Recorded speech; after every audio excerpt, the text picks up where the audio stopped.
હવે આ પ્રાથમિક શાળામાં એટલી બધી વસ્તુઓ પડી હતી, પણ એના ઉપયોગ માટે હતી કે બહુ મને ખ્યાલ આવ્યો નહીં. પછી એક વસ્તુ મને મળી ગઈ, પછી હું મારા મિત્ર આનાથી રમવા મળ્યા, અને હું કે મને બહુ ખ્યાલ નથી, પણ મજા આવે ટૂંકમાં રમવાની. પછી હું નિર્ણય નતો લઈ શકતો, હવે આ પાર્ટી છે કે બોર્ડ છે, હવે તમે મને કોમેન્ટમાં જણાવો, મને તો બહુ ખ્યાલ નથી આવતો.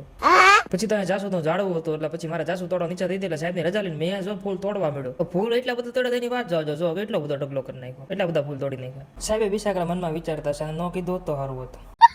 હું ફૂલ તોડીને આવ્યો, જતા બધું સેટઅપ ગોઠવાઈ ગયું વ્યવસ્થિત રીતે. પછી થઈ ગયો તો જમવાનો ટાઈમ, એટલે અમે બધા બે ગયા જમવા માટે. તો જો આજનું જમવાનું છે આ રીતનું, મસ્તીનું, તો જમવાની બહુ જ મજા આવી ગઈ. જમીને હું મારા મિત્ર નીકળી જાય ગામને જોવા માટે. તો ગામનું નામ છે લીખાડા. લીખાડા ગામ બહુ સરસ છે. પછી તો અમારા મિત્રને કંઈક જોયું ન થાય સ્કૂલમાં, એમ હક ન થાય, ભાઈ વગાડવા માંડ્યો. વગાડતો તો સારું, પણ ટૂંકમાં અલગ જ આનંદ આવતો હતો. આ બધી પ્રવૃત્તિ તમે કરો ને મજા જ આવ્યા રાખે. પછી તો આજનો કેમ્પ પતાવીને અમે પાછા રવાના થઈ જાય ઓફિસે જવા માટે. ઈ પેલા રસ્તામાં રામનાથ કરીને એક આશ્રમ આવે છે, બહુ સરસ મજાનો આશ્રમ છે. ત્યાં અમે દર્શન કરવા માટે ગયા હતા. તો અંદરથી આવો નજારો હતો, અને આ છે શિવલિંગ. તો તમે કરી લો શંકર ભગવાનના દર્શન. પછી ત્યાંથી હું ઓફિસે આવી જાય, હું ઓફિસેથી ઘરે જવા થઈ ગયો રવાના માટે. આજનો વ્લોગ તો થાય છે અહીંયા પૂરો. લાઈક શેર અને ફોલો કરતા રહેજો. ધન્યવાદ. સીતારામ બધાને.